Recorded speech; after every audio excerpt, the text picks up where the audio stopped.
안녕하세요. 저는 평범한 60대 여자입니다. 평소 썰밤 사연 올라오자마자 바로 볼 정도로 애청자인데요. 오늘은 특별히 제 과거를 털어놓고 싶어서 이렇게 글을 적게 됐습니다. 사실 저는 한번 남편을 잃었다가 되찾은 경험이 있어요. 단순히 헤어졌다가 다시 만났다는 뜻이 아니고요. 뭐라고 말해야 할까요? 죽은 줄 알았던 남편이 살아 돌아오면서 그 뒤에 감춰져 있던 끔찍한 진실을 알게 됐다고 표현하면 되려나요? 어떤 사연인지 궁금하시죠? 누구에게도 말 못했던 그날의 일을 썰밤 구독자님들에게만 털어놔 볼게요. 잘 부탁드립니다. 저는 시골에서 농사 짓는 부모님 슬하에서 태어나 평범한 유년 시절을 보냈어요. 유복한 집안은 아니었지만 그렇다고 배를 곪을 만큼 가난한 것도 아니라 나름 중학교까지는 학교를 다녔었죠. 그 뒤로는 또래 친구들이 의뢰 그렇듯이 사회로 나가 돈을 벌었어요. 대학교 사무실에서 사원으로 일하다 나중엔 운수회사에 가서 경리로 일을 했죠. 처음엔 돈을 세서 전표에 기입하는 것도 쩔쩔맸는데요. 한 2년쯤 지나니 일이 손에 익어 눈 감고도 할 수 있게 됐어요. 어려운 정산도 누가 물어보면 술술 읊으니까 사장님이 참 예뻐했네요. 남편을 만난 것도 그 회사에서였어요. 남편은 화물트럭 운전하는 일을 했는데요. 주로 나가서 일하는 경우가 많아 사무실에서 일하는 저와는 마주칠 일이 별로 없었어요. 그런데 한 번은 남편이 퇴근 후 저를 따로 불러선 오랫동안 좋아했다고 고백하는 거예요. 입사 후 첫 환영회 때 보고 첫눈에 반했다고 하더군요. 그때가 남편이 입사한 지 1년하고도 반이 더 지났을 때였는데요. 소심하고 낯을 많이 가렸던 남편은 그때가 돼서야 비로소 용기를 낸 거였어요. 그때 제 나이가 27이었고 남편이 31였는데요. 요즘엔 결혼 정년기라고 할 수도 있겠지만 그때는 이미 노총각 노처녀 소리를 듣는 나이였네요. 그래서일까요? 초조함 때문인지 아니면 나 좋다고 하는 남자가 다시는 없을 것 같아 그랬는지 바로 고백을 받아들였고요. 사귄 지 석 달 만에 결혼식을 올렸어요. 데이트라 할 만한 것도 대여섯 번 정도 했을까요? 요즘 젊은이들은 놀라 자빠질 수도 있겠지만 그땐 그렇게 몇 번 안 만나고 결혼하는 경우가 흔했네요. 막상 결혼 후엔 덜컥 일을 저질러 버렸다가 후회하기도 했어요. 하지만 그것도 아주 잠깐이었죠. 남편은 무뚝뚝하지만 성실하고 다정한 사람이었어요. 그리고 불행이랄지 다행이랄지 부모는커녕 친척 하나 없는 천의 고아였죠. 친정엄마는 그래도 시집살이할 걱정은 덜어 좋겠다면서 농담인지 진담인지 모를 말씀을 하기도 하셨네요. 결혼하자마자 일을 그만두고 바로 집에 들어 앉았어요. 그 시대엔 그게 당연한 일이었죠. 농산일에 바빴던 엄마는 제게 살림이랄 것을 가르쳐 준 적이 없었는데요.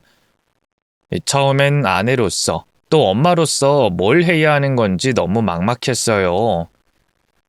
그래서 혼수로 가져왔던 살림 관련 책과 신문을 보면서 홀로 공부를 했네요. 꽤나 유익한 살림이며 육아 정보가 많았거든요. 저도 남편도 학업엔 뜻이 없었는데 아들이 태어나니까 자식 교육엔 욕심이 생기더라고요. 그래서 출산하자마자 값비싼 어린이 전집을 세트로 드렸고요. 아이들 머리에 좋다는 교구 같은 것도 잔뜩 사드렸죠. 당시 남편 월급이 50만 원이 채 안 됐는데 전집만 해도 70만 원이 넘었어요. 사치 아닌 사치를 한 거였죠. 그러자 남편은 가장으로서 더 많은 돈을 벌어야겠다는 생각이 들었나 봐요. 다니던 운수회사를 그만두고 갑자기 사업을 하겠다고 하더군요. 당시 저희 외삼촌이 서울에서 건설 일을 했는데요. 이때 마침 도시개발로 호황을 맞아 일손이 부족한 상태였어요. 그래서 저희 부부에게 와서 같이 일해보지 않겠냐고 제안하셨는데 남편이 거기에 마음이 흔들렸던가 봐요. 못해도 지금 버는 돈의 10배 이상을 벌게 해주겠다고 호언장담했으니 귀가 두꺼운 사람이라고 해도 혹할 만했죠. 나고 자란 고향을 떠난다는 게 두려웠지만 그래도 남편의 뜻을 지지해주고 싶었어요. 살던 집을 정리하고 아직 말도 제대로 못하는 아들을 들쳐업고 남편과 서울로 올라갔죠. 눈 뜨고 코 베어가는 곳이라 해서 얼마나 걱정을 많이 했는가 몰라요. 가서 한동안 낯선 사람들과는 말도 안 섞고 긴장 속에서 살아갔네요. 다행히 남편의 건설 사업은 시작부터 승승장구했어요. 외삼촌과 외숙모가 옆에 붙어서 알짜배기 정보와 기술을 다 알려준 덕분이었죠. 저도 아들을 돌보는 틈틈이 남편 일을 도왔네요. 전에 회계 일을 배워둔 덕분에 주로 장부를 정리하거나 거래처 대금을 관리하는 일을 했죠. 처음 몇 달은 수익이 없어 손가락만 빨면서 지냈는데요. 나중엔 세기도 힘들 정도로 어마어마한 돈을 벌어들이기 시작했어요. 한 달 수입이 500만 원을 찍었던 날, 남편과 둘이 부둥켜 끌어안고 이제 됐다면서 울었던 것 같네요. 돈을 모아 대형 아파트 단지에 입주도 하고요. 남편이 타고 다닐 고급 승용차도 한 대 뽑았어요. 아들 교육에도 더 많은 돈을 투자할 수 있게 됐죠. 남편의 일이 일이다 보니 집으로 방문하는 손님들도 많았는데요. 저 혼자선 그 많은 손님들을 감당할 수가 없어서 따로 가사 도우미 아주머니도 구했네요. 옛날 같으면 꿈도 꿀 수 없었던 부자의 삶을 살게 된 거죠. 돌이켜보면 그때가 제 인생에서 제일 빛나던 황금기가 아니었을까 싶어요. 그렇게 한 5년쯤 지났을까요? 아들이 학교에 들어갈 무렵 뜻밖의 새로운 가족이 생겼어요. 글쎄, 죽은 줄로만 알았던 남편의 어머니가 살아계셨지 뭐예요. 처음 남편이 졸업한 보육원에서 연락을 받았을 때만 해도 반신반의했는데 막상 만나보니 남편도 시어머니도 서로 한 번에 알아보고 눈물을 줄줄 흘리며 통곡하더라고요. 혹시 몰라 친자 검사까지 해보니 혈연지간이 맞더군요. 내가 죽일 년이다, 죽일 년이야. 아무리 집안 형편이 어려워도 널 보육원에 맡기는 게 아니었는데 금방 찾으러 온다고 딱 반년만 맡아달라고 했는데 다시 갔을 땐 이미 네가 없지 뭐니. 다른 아이랑 착각해서 아예 먼 보육원으로 보내버렸다고. 근데 물어 찾아간 그 보육원에도 너는 없었어. 그때부터 미친 사람처럼 전국 팔도를 돌면서 정식이 너만 찾아다녔다. 그날 이후 한 번도 발 뻗고 편히 잡은 적이 없어. 시어머니의 절절한 사연에 저까지 울컥하더라고요. 남편은 울면서 그런 시어머니를 끌어안았네요. 엄마가 절 이렇게 찾는 줄도 모르고 그동안 전 엄마가 저를 버렸다는 생각이 미워하고 원망만 했어요. 제가 먼저 찾았어야 했는데 죄송해요, 엄마. 불효자를 용서하세요. 네가 불효자는 무슨 불효자야? 애미 없이도 이렇게 잘 커준 것만으로도 효자지. 효자고 말고. 시어머니 곁엔 초로의 신사분이 함께였는데요. 애석하게도 남편의 생부는 오래전에 교통사고로 사망했고요. 그 뒤에 혼자가 된 시어머니도 잃어버린 아들을 찾아 헤매다 다른 남자와 재혼했다고 하더군요. 묵묵히 눈물의 모자 상봉을 지켜보던 새 시아버지가 문득 입을 열었어요. 임자, 곧 차편 끊길 시간이야. 더 어두워지기 전에 이만 가봅시다. 이번 주말에 또 정식이 보러 올라오자고. 아유, 벌써? 우리 아들 몇십 년 만에 간신히 만난 건데 어떻게 이렇게 그냥 보내? 난 못 보내. 아이고, 임자. 애들 앞에서 이렇게 애같이 굴면 어떡해? 정식이도 그만 서울 올라가 봐야 할 거 아니야. 일이 바쁠 텐데. 시어머니와 새아버지의 대화를 듣던 남편이 망설이는 표정으로 저를 바라봤어요. 서울에 있는 집으로 당장 모셔가고 싶은 눈치가 역력했죠. 이런 상황에서도 제 의견을 먼저 살펴주는 남편이 참 고맙더라고요. 그래서 기꺼운 마음으로 제가 먼저 입을 열었네요. 그러지 마시고 두 분도 저희랑 같이 서울로 올라가세요. 집에 방이 여러 개라서 두 분 잠자리 정도는 금방 준비할 수 있어요. 제 말에 시어머니가 얼굴에 바로 화색을 띠었어요. 나야 우리 아들하고 하룻밤 더 지낼 수 있다면 좋지만 그럼 며느리 네가 불편하지 않겠니? 아유, 어머님 불편하긴요. 저도 모처럼 많은 시어머니가 생겨서 너무 좋은걸요? 저희랑 같이 서울로 올라가세요. 집에 있는 손주 얼굴도 한번 보셔야죠. 아이, 그래요, 엄마. 제가 차로 모실게요. 같이 가요. 네? 저희 부부의 간청에 결국 시어머니와 새아버지는 함께 서울로 향했어요. 다행히 아들도 시어머니를 낯설어 하지 않고 금세 잘 따르더군요. 할머니 할머니 하면서 말이죠. 그렇게 모처럼 만에 모인 식구들이 식탁에 둘러앉아 도란도란 저녁을 먹었어요. 사람들로 북적이는 것도 기뻤고요. 무엇보다 남편이 너무 행복해하는 게 눈에 보여서 참 좋더라고요.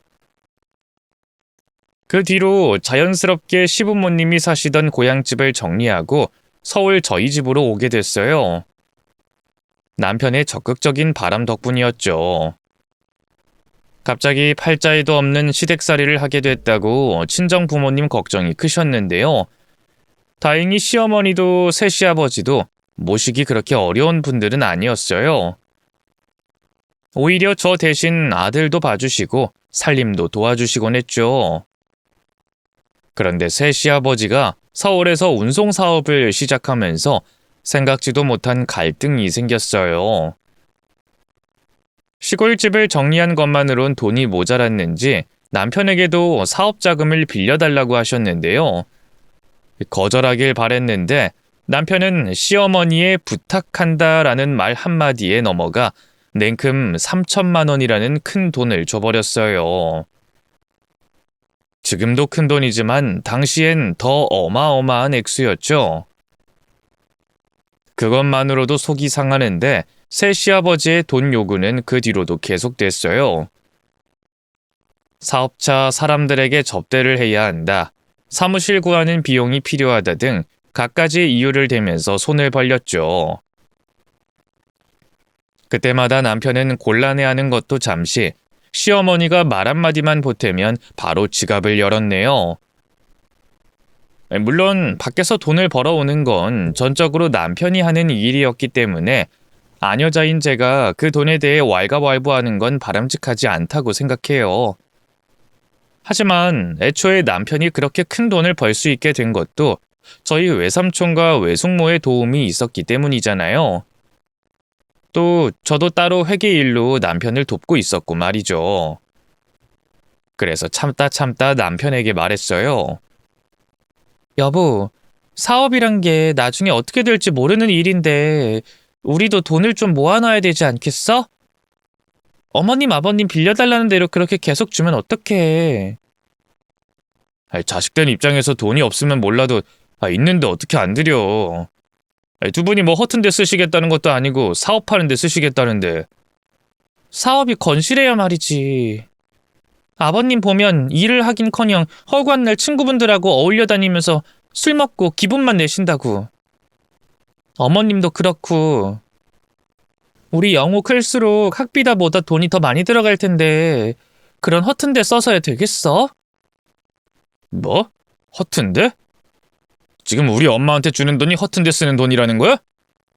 그쯤 남편에게 다시 만난 엄마는 영린이었어요. 아니나 다를까 자기 엄마 얘기가 나오자 바로 왈칵 성을 내더군요. 그게 아니라 아버님 하시는 그 사업이라는 게 도무지 잘 될 것 같지가 않으니까 하는 말 아니야. 됐어. 더는 입 열 거 없어. 당신한테 정말 실망이다. 난 그래도 당신이 나를 이해해 줄 줄 알았어. 30년 가까이 못 만났던 엄마를 다시 만난 건데 그깟 돈 몇 천이 그렇게 아까워? 내가 밖에서 뼈 빠지게 일해서 벌어오는 돈이 얼만데. 우리 옛날 살던 걸 생각해봐. 없으면 없는 대로 잘만 살았다고. 근데 지금 당신은 시어머니한테 가는 돈 한 푼이 아쉬워서 날 이렇게 닥달하네. 부끄럽지도 않아? 내가 부끄러울 게 뭐가 있어. 내가 당신이 벌어오는 돈으로 사치를 해서 뭘 했어? 우리 아들 생각해서 돈 좀 아끼자는 게 애 엄마로서 또 집사람으로서 그렇게 못할 말이야? 애초에 그 돈도 우리 외삼촌 아니었으면 벌 수도 없었다고. 나야말로 당신한테 정말 실망이다. 서로 싸우다 보니 자연스럽게 목소리가 커졌어요. 그걸 밖에서 시어머니와 새 시아버지도 다 들은 모양이더군요. 어떻게 알았냐고요?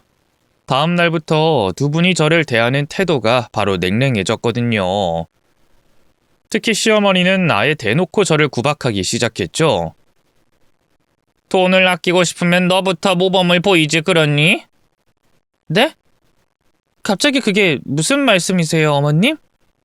정말 몰라서 묻는 거야? 요즘 세상에 너처럼 일하는 아주머니 쓰면서 편하게 놀고 먹는 주부가 또 어딨니? 넌 우리 아들 잘 만나서 팔자 핀 거야. 나 때는 개울가에서 얼음물에 빨래하랴, 장작 주워다 삼시세끼 가마솥밥 지으랴, 한시도 쉴 틈이 없었다고. 그런 주제 내 아들이 벌어온 돈 쓰는 걸로 왈가왈부 잔소리를 해? 하여간 말세다 말세야. 어머님, 제가 그이한테 그랬던 건 다른 뜻이 있는 게 아니라. 됐으니까 당장 일하는 아주머니부터 내보내. 전부터 얘기 한번 하려고 했는데 넌 전업주부라는 게 살림 솜씨가 너무 형편없어. 당분간 내가 끼고 좀 가르쳐야겠다. 시어머니는 멋대로 일하는 아주머니를 그만두게 한 뒤 모든 집안일을 제게 일임했어요. 본인은 가르친다는 명목하에 옆에서 팔짱을 끼고 잔소리만 했죠. 남편은 그걸 뻔히 알면서도 아무 말도 하지 않았네요. 평생 제 편인 줄로만 알았던 남편이 언젠가부터 완전히 시어머니 편이 돼버린 거예요. 뒤늦은 시집살이에 정말 얼마나 고생했는지 몰라요. 매일 새벽 4시 반에 일어나 식구들이 먹을 밥을 챙겼고요. 방 4칸짜리 큰 집을 저 혼자 다 쓸고 닦았네요. 5식구 빨래는 또 어찌나 많이 나오던지 여름이면 하루 2번씩 세탁기를 돌려도 빨랫감이 금세 산처럼 쌓였어요. 남편 사업차 집에 찾아오는 손님들을 대접하는 것도 곤욕이었네요. 아시다시피 접대 음식이란 게 손이 정말 많이 가는데 시어머니는 장보러 같이 따라와서도 손도 까딱 안 했거든요. 그러면서 내 아들이 버는 돈 함부로 쓰지 말라며 시장과 슈퍼를 전부 발품 팔아 가격 비교를 하고 제일 저렴한 곳에서 사게 했죠. 설거지는 설거지대로 또 어찌나 많던지요. 새벽까지 해도 끝이 없었죠. 시간이 흐를수록 저는 점점 더 지쳐갔어요. 잠도 제대로 못 자서 하루 종일 머리가 핑핑 돌았고요. 살도 5kg이 넘게 빠졌죠. 나중엔 남편도 그런 제가 걱정됐던가 봐요. 시어머니에게 슬쩍 일하는 아주머니를 다시 구하자고 하더군요. 하지만 이미 제 마음은 돌아선 지 오래였어요. 남편을 사랑하지 않는 건 아니었지만 밉고 원망스럽긴 했네요. 그날도 그랬어요. 모처럼 만에 제 생일이었는데요. 남편은 기억조차 못하는 눈치였죠. 뭘 바란 건 아니지만 그래도 축하한다 말 한마디 정도는 해줄 수 있잖아요. 심지어 남편은 시어머니가 나타나기 전까지 매번 제 생일에 꽃을 한아름 선물하는 낭만적인 사람이었거든요. 남편을 시어머니에게 빼앗겼다는 생각에 너무 속상했네요. 설상가상 시어머니는 그날따라 더욱더 저를 부려먹었어요. 갑자기 배추 50포기를 사다가 보육원에 기부할 테니 김치를 담그라 하더군요. 싫다고 거절이고 뭐고 할 수가 없었어요. 이미 시장에서 배추를 배달해 현관 앞에 빼곡하게 쌓아둔 뒤였거든요.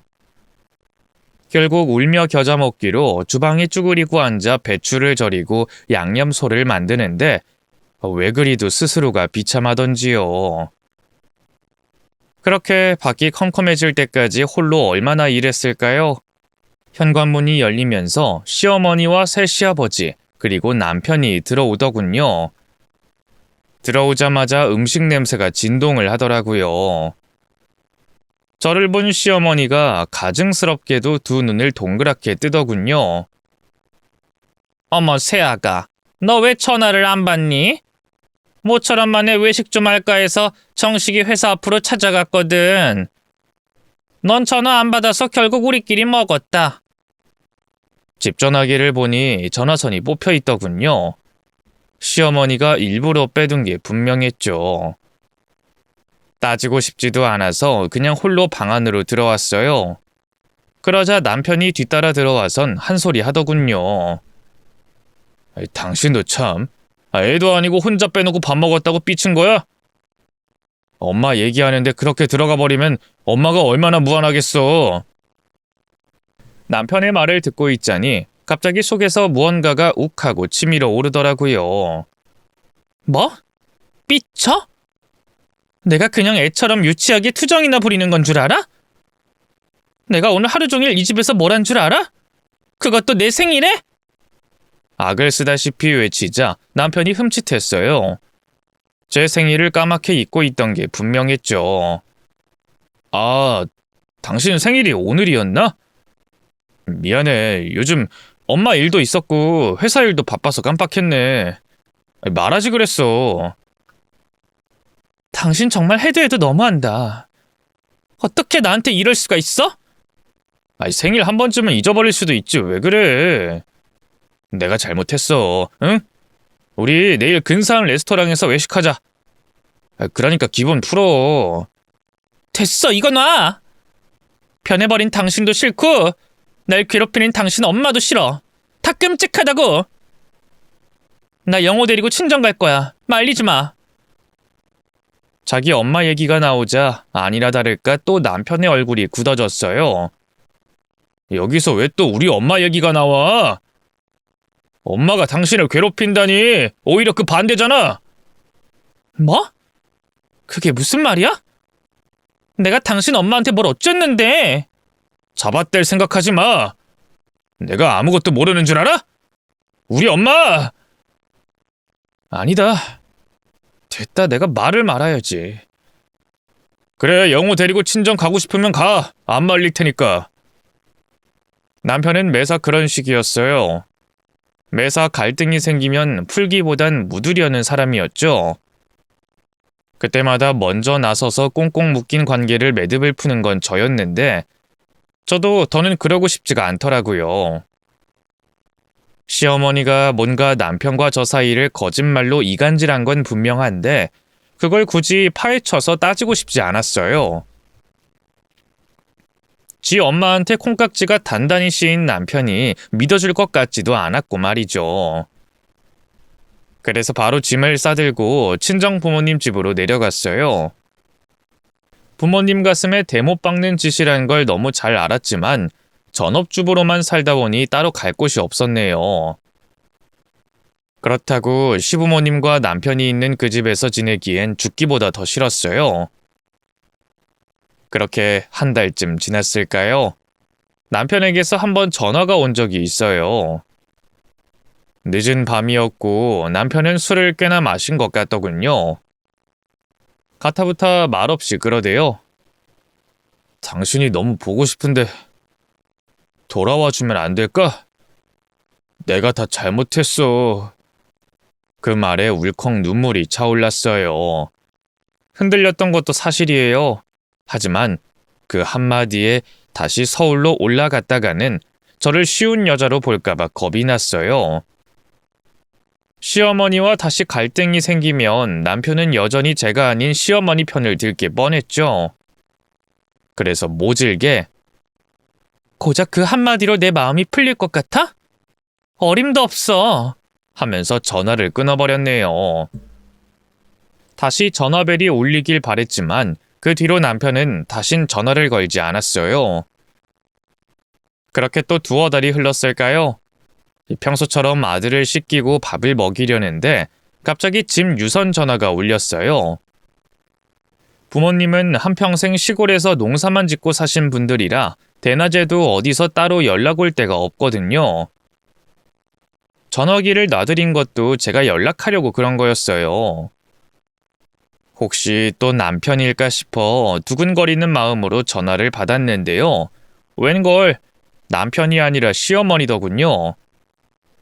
어머님이 어쩐 일이세요? 큰일 났다. 영호 애미야. 이 일을 어쩌면 좋으냐?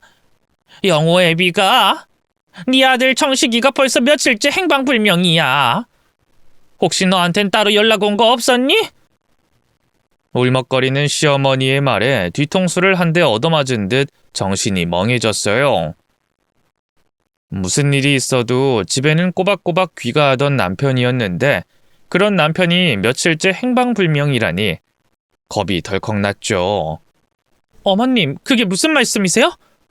저한텐 아무 연락도 없었는데 그이가 행방불명이라뇨? 말 그대로다.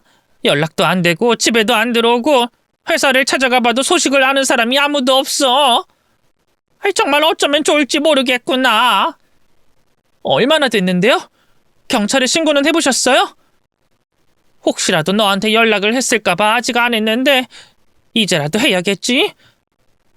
근데 나 혼자선 뭘 어째야 할지 네가 좀 와서 도와주거라. 전화를 끊고 바로 서울로 올라갔어요. 혹시 몰라 친정 부모님에게 사정을 설명하고 아들을 맡긴 뒤 저 혼자 집으로 돌아갔죠. 시어머니와 함께 바로 경찰서로 가서 남편 실종 신고부터 했는데요. 경찰은 도와줄 수 있는 게 아무것도 없다고 하더군요. 일단 단순 가출일 수 있으니까 댁으로 가셔서 기다려보세요. 혹시 남편분이 큰 빚을 졌다거나 다른 여자가 있다거나 그런 건 아니죠? 지금 무슨 말씀하시는 거예요? 저희 남편을 뭘로 보고? 신고 들어오면 열의 9은 그런 경우니까 혹시 몰라 말씀드린 겁니다. 너무 기분 나빠하지 마세요. 경찰들의 입장이 이해가 안 되는 것도 아니었지만 남편이 행방불명된 상황에서 그런 반응은 큰 상처가 됐어요. 혹시 정말로 남편이 바람이 난 건 아닐까? 나 몰래 큰 빚을 진 건 아닐까 싶기도 했네요. 하지만 회사 회계장부며 남편 채무 상태, 업무용 다이어리 같은 걸 싹 다 뒤져봐도 그런 증거를 찾기는 힘들었어요. 남편은 말 그대로 흔적도 없이 증발해버린 것만 같았죠. 그때 깨달았어요. 제가 아직도 남편을 많이 사랑하고 있다는 걸 말이죠. 왜 그때 남편과 쌓인 감정을 풀지 않았을까? 왜 남편에게 전화가 왔을 때 바로 달려가지 않았을까? 너무나 후회가 됐네요. 미친 사람처럼 매일같이 남편을 찾으러 돌아다녔어요. 처음엔 집과 회사 근처만 수색하다 나중엔 전국권으로 돌아다녔죠. 남편을 찾겠다는 일념 하나로 그 어렵다는 일종 면허까지 땄네요. 하지만 그 어디서도 남편의 머리카락 한 올 찾을 수가 없었어요. 저는 점점 더 지쳐갔고요. 부모님 댁에 방치돼 있는 아들한테도 못할 짓이라 생각이 들었죠. 아들이 아빠뿐이 아니라 엄마도 없이 자라게 할 수는 없었어요. 결국 2년의 수색 끝에 저는 남편 찾는 걸 포기했어요. 눈 깜짝할 사이에 시간은 3년이 더 흘러갔고요. 마침내 남편의 실종 신고는 사망 선언으로 전환됐죠. 맞아요. 남편은 서류상으로 완전히 죽은 사람이 돼버린 거예요. 처음엔 인정할 수가 없었어요. 남편의 시체를 눈으로 확인하기 전까진 죽음을 받아들일 수가 없을 것 같았죠. 하지만 남편에게 묶인 집이며 회사 같은 재산 때문에라도 서류 정리가 필요했어요. 저 홀로 아들의 시어머니 그리고 새 시아버지까지 부양해야 하는 상황에서 남편이 모아둔 재산이 없으면 힘들었죠.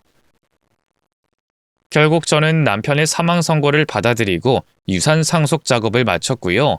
그렇게 장례까지 치르게 됐습니다. 장례식장에서 오열할 줄 알았는데 웬걸 눈물 한 방울 나지 않더라고요. 아마도 내심 그때까지도 마음 깊은 곳에선 남편의 죽음을 못 받아들였던 게 아닐까 싶어요. 반면 시어머니는 남편의 영정사진 앞에서 통곡을 거듭하다 실신하기까지 하셨죠.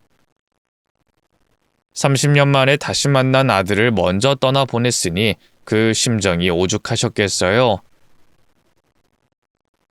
남편의 죽음 때문일까요? 그 뒤로 고부 갈등도 햇살에 녹아버린 눈처럼 싹 사라져버렸어요. 시어머니는 더 이상 제게 그 어떤 트집도 잡지 않으셨고요. 저는 저대로 아들을 잃은 시어머니에게 잘해드리려고 노력했죠. 또 한편으로는 남편의 재산에만 마냥 의존할 수 없는 상황이었어요.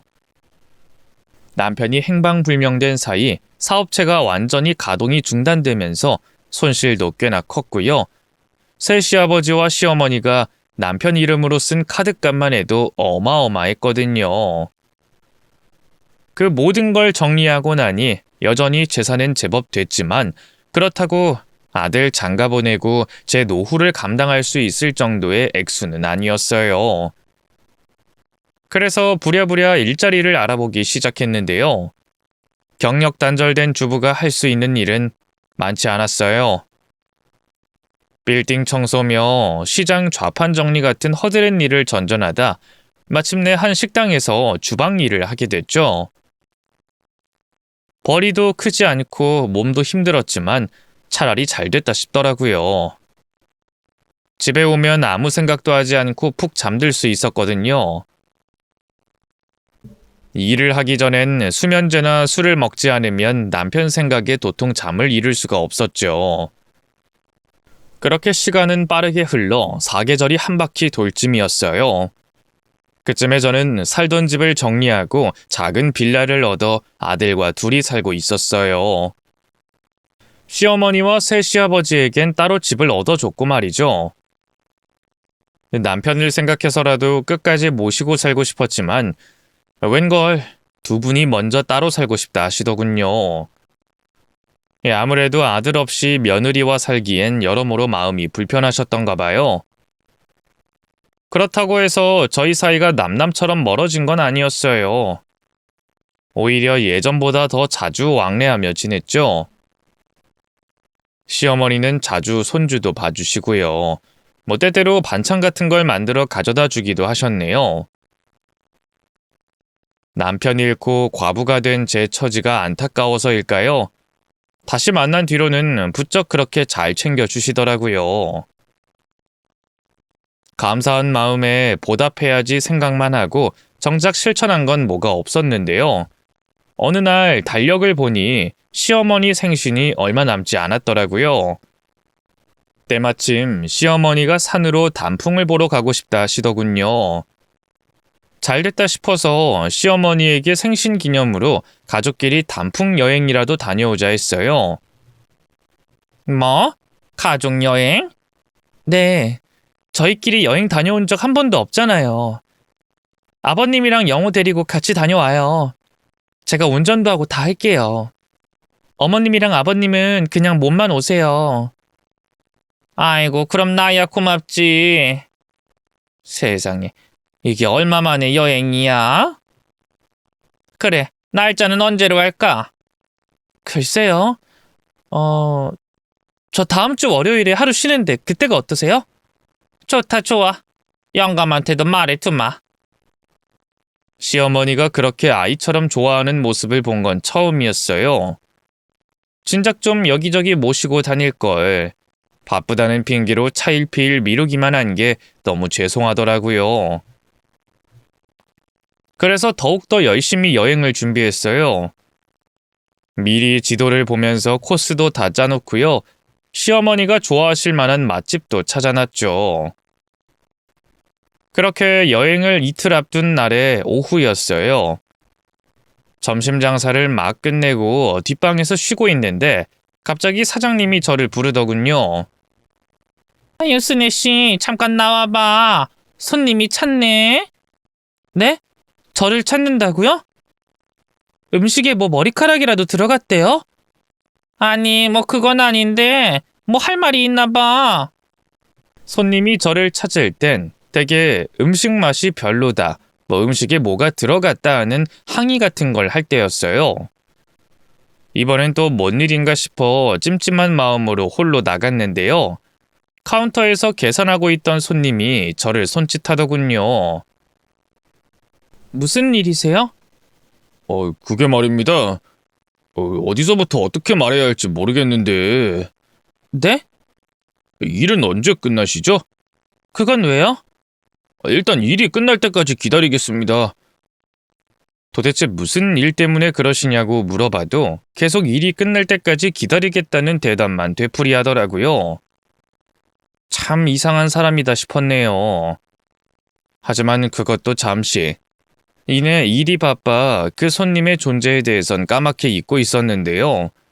저녁 8시가 돼 주방 일을 마무리하고 퇴근하니 가게 밖에서 그 손님이 저를 기다리고 있었어요.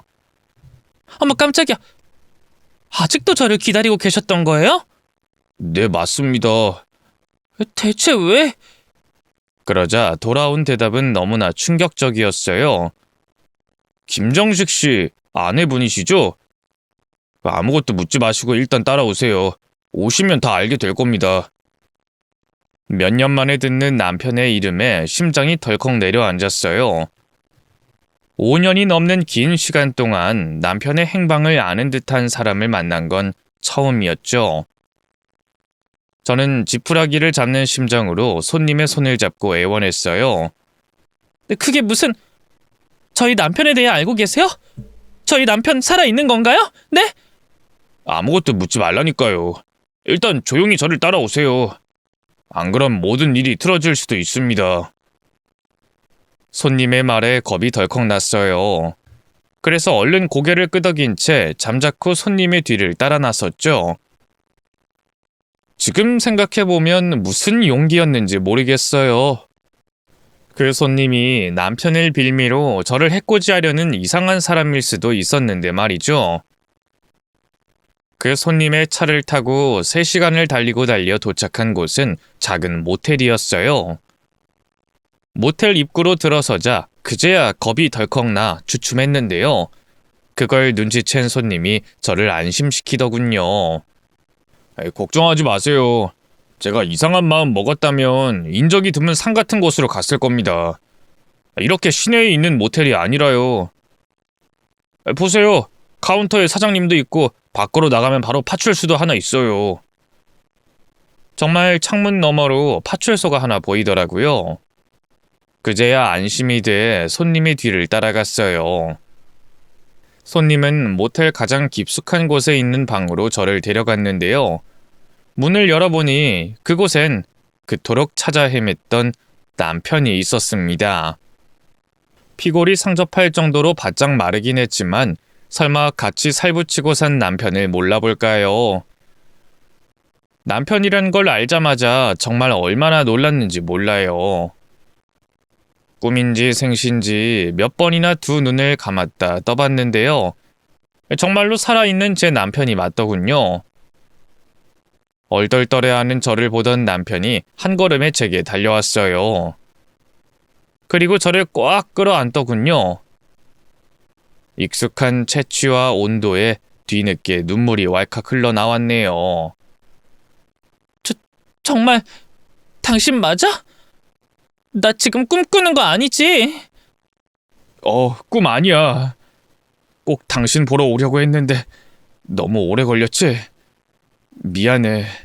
그걸 말이라고 해? 도대체 당신 지금까지 어디 있었던 거야? 내가 얼마나 찾아 헤맸는데? 미안해. 사정이 있었어. 도대체 무슨 사정? 무언가를 설명하려던 남편이 갑자기 입을 다물었어요. 그리고 주변을 경계하면서 목소리를 은밀하게 낮추더군요. 당신 식당에서 일한다고 들었어. 엄마랑은 따로 사는 거 맞지? 어머님 말이야? 난 영호랑 둘이 살고 어머님은 아버님이랑 지내고 싶다 하셔서 따로 집 얻어드렸어.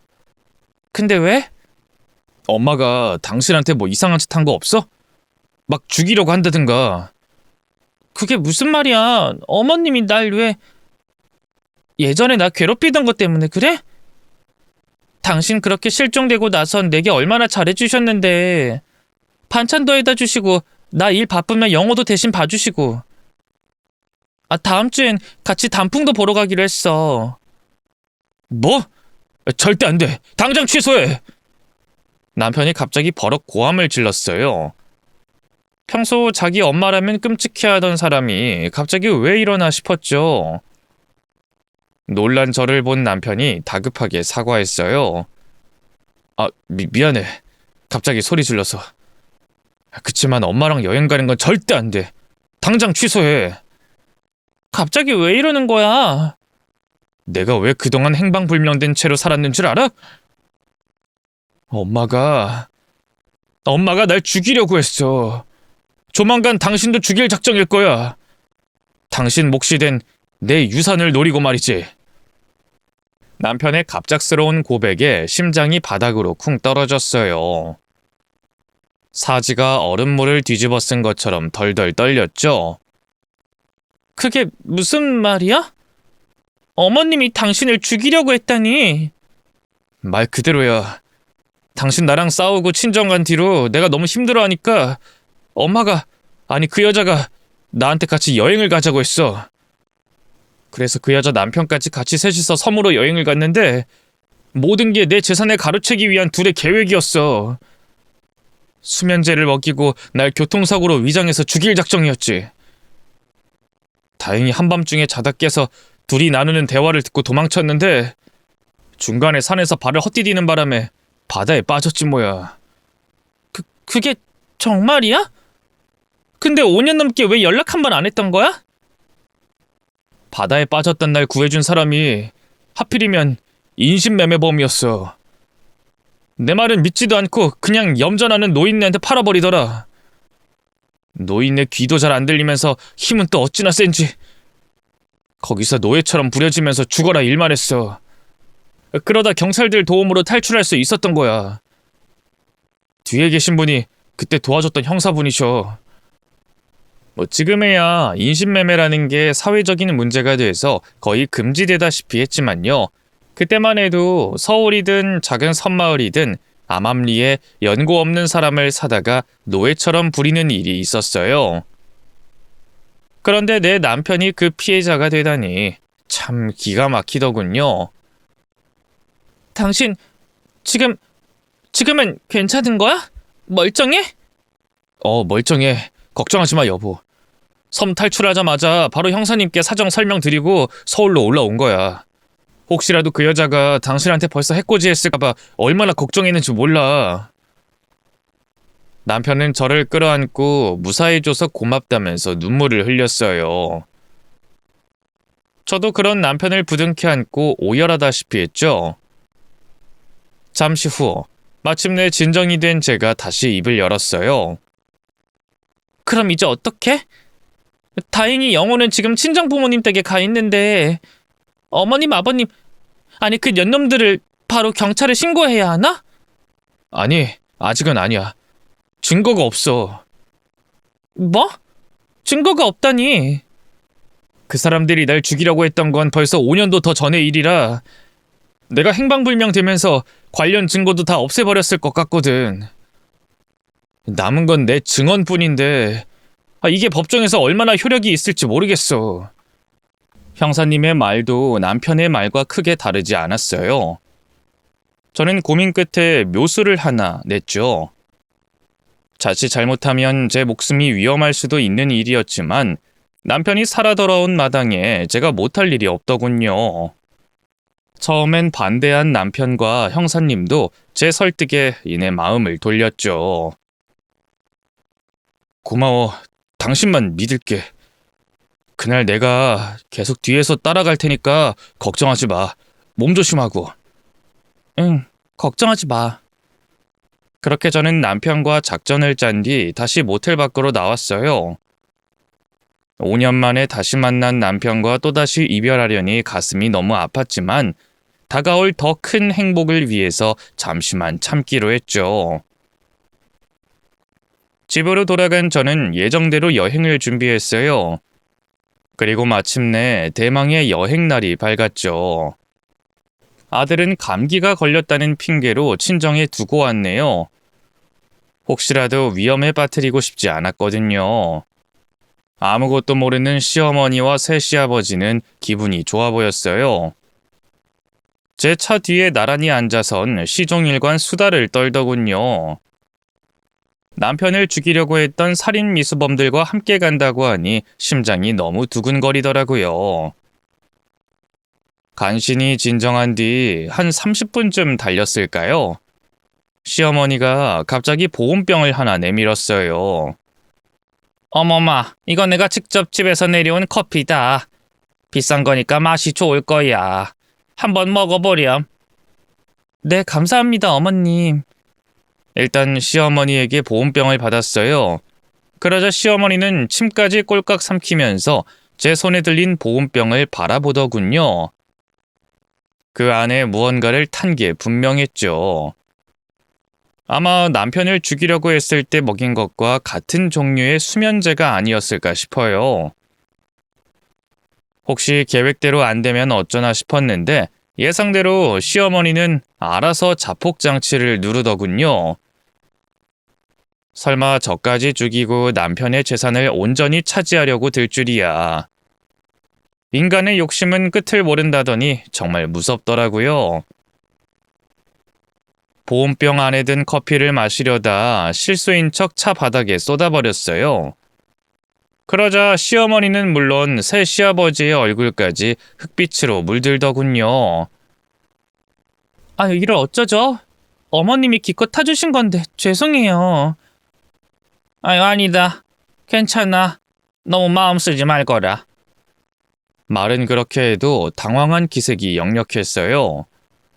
그 모습을 속으로 비웃다가 다시 입을 열었네요. 그래도 아직 안에 절반 정도 남아있네요. 이거라도 마실게요. 그럴래? 아이, 그래. 그거 비싼 거라 아까우니까 남은 거라도 다 마시렴. 저는 시어머니 보는 앞에서 보란듯이 커피를 다 삼켰어요. 그리고 휴게소에 도착하자마자 화장실로 달려갔고요. 속에 들어있던 커피를 다 개워냈죠. 혹시 몰라 편의점에서 잠 깨는 껌까지 사 먹었네요. 그리고 차로 돌아와 다시 운전을 시작했는데요. 한 10분쯤 지났을까? 시어머니가 졸리지 않냐면서 슬쩍 떠보더군요. 아, 그러게요. 어제 충분히 잤는데 왜 이렇게 졸린지 모르겠어요. 아이, 계속 일하다가 모처럼 쉬는 날에 운전까지 하니까 피곤해서 그럴 거야. 영감이 대신 운전 좀 해줘. 아이, 그럴까? 어머마, 이제 내가 운전하마. 자리 바꾸자. 아니에요, 아버님.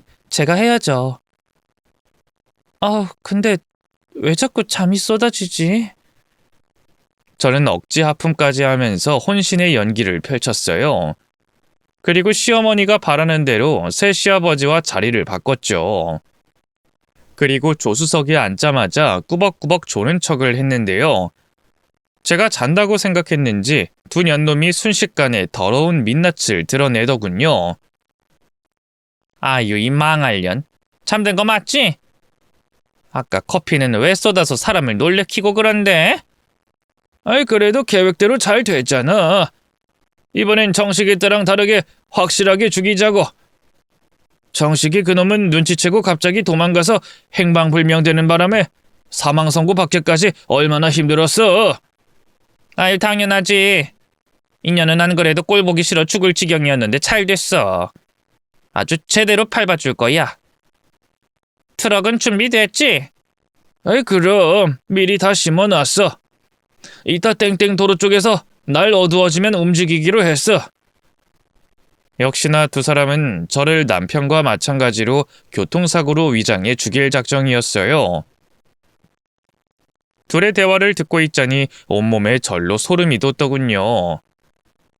혹시라도 계획이 잘못되면 꼼짝없이 죽겠다는 생각이 들어 너무 무섭더라고요. 2년 죽으면 그 아들놈은 어떡하지? 애새끼 키우는 건 영 체질이 안 맞는데. 아이, 재산은 일단 그놈한테 다 상속될 거 아니야. 아이, 체질에 안 맞아도 끼고 살아야지. 그냥 돈만 챙기고 고아원에 갖다 버리면 안 되나? 아님 그냥 죽여버려? 제 아들을 죽이니마니 하면서 깔깔대는데 정말 속에서 분노가 치밀어 오르더라고요. 간신히 숨을 꽉 참고 이를 악물던 바로 그때였어요. 응? 2년 왜 이렇게 떨어? 혹시 다 듣고 있는 거 아니야? 갑작스러운 시어머니의 목소리에 심장이 덜컥 내려앉았어요. 시어머니가 뒷좌석에서 몸을 일으켜 제 쪽으로 다가오는 순간 더는 안 되겠다 싶더군요. 그래서 차문을 열고 에라 모르겠다는 심정으로 밖으로 뛰어내렸네요. 몸이 대굴대굴 도로를 굴렀어요. 그래도 다행히 저속으로 달리고 있던 탓에 크게 다치진 않았는데요. 너 이 망할 년 거기 안 서? 누가 놓칠 줄 알고? 그런데 웬걸 시어머니가 제 뒤를 이어 차 밖으로 뛰쳐내리지 않겠어요? 놀란 저는 벌떡 일어나 미친 듯이 달리기 시작했어요. 2년 거기 서! 너 안 서? 너 우리 얘기 다 들었지? 그치? 듣기만 한 줄 아세요? 녹음기로 녹음도 다 했거든요? 뭐야? 2년이 진짜. 젖먹던 힘까지 다해서 달렸는데요. 무슨 노인네가 밥 먹고 달리기만 했는지 엄청 빠르더라고요. 거리는 순식간에 좁혀졌고요. 시어머니의 손이 제 머리채를 낚아채던 바로 그 순간, 여보, 얼른 이리 와! 갓길에 서 있던 누군가가 제게 손을 내밀었어요. 바로 남편이었죠. 옆에는 언제 출동했는지 경찰차와 경찰들 여러 명이 서 있었네요. 남편을 발견한 시어머니가 귀신이라도 본 것처럼 뒷걸음질 쳤어요. 청식이 네가 여기는 어떻게? 어떻게는 무슨 어떻게 해요? 저를 죽이려고 했던 엄마, 아니, 당신을 벌 주려고 왔지. 두고 보세요. 이제부터 진정한 제 복수가 시작되니까.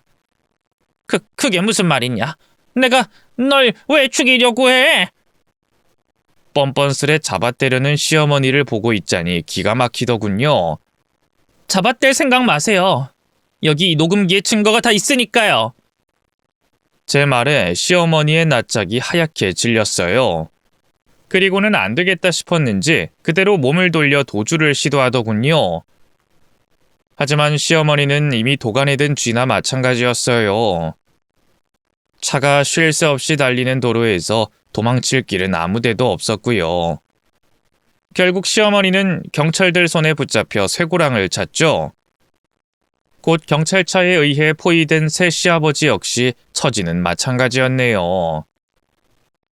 그렇게 파렴치한 범죄자들은 경찰차에 연행돼 서로 향했네요. 경찰 수사 결과는 놀라웠어요. 시어머니는 애초에 저희 남편을 버린 게 맞았고요. 다시 찾을 생각도 없었어요. 하지만 우연히 자기가 버린 아들이 성공했다는 걸 알고 새 시아버지와 함께 계획적으로 접근한 거였죠.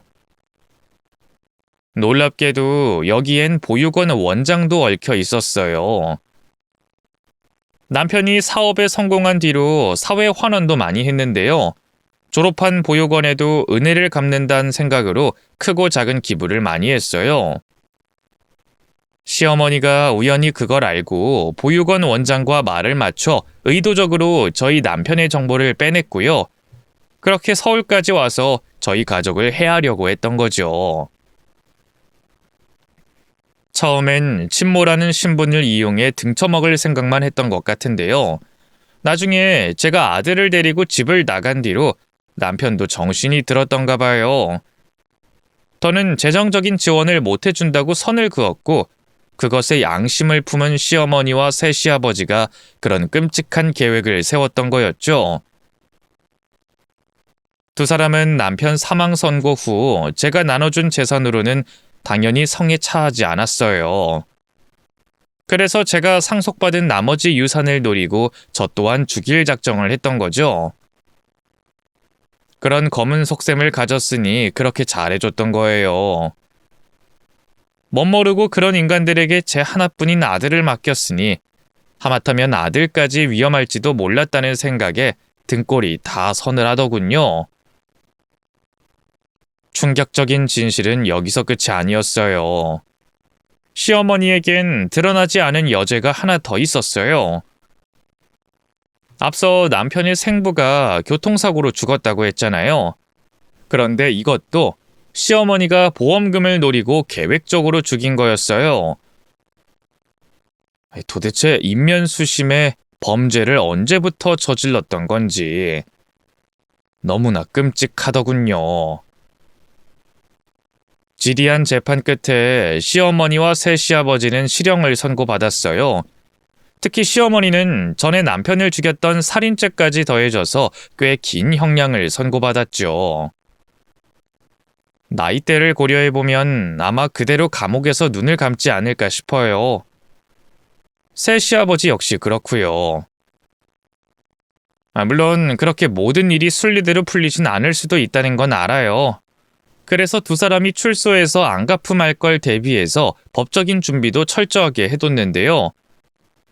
새 시아버지는 얼마 전에 감옥에서 눈을 감았다는 소식을 전해 들었네요. 그 안에서도 꽤나 문제를 많이 일으켰는지 독방에서 벌을 받다가 죽었다고 하더군요. 안타까운 마음은 조금도 들지 않아요. 저와 남편을 죽이려고 했던 사람인데 어찌 보면 당연한 일이겠죠. 이 사건으로 저는 물론 남편도 많이 힘들어했어요. 특히 남편은 한때 정신과 치료까지 받을 정도였는데요. 다행히 지금은 많이 나아서 더는 상담도 안 받고요. 약도 끊었답니다. 아들은 성인이 된 지금도 아무것도 몰라요.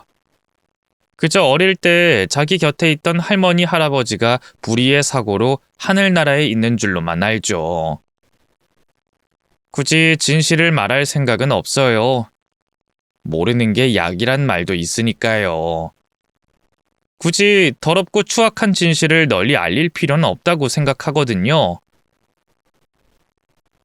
다행히 저희 세 가족은 행복하게 잘 살고 있어요.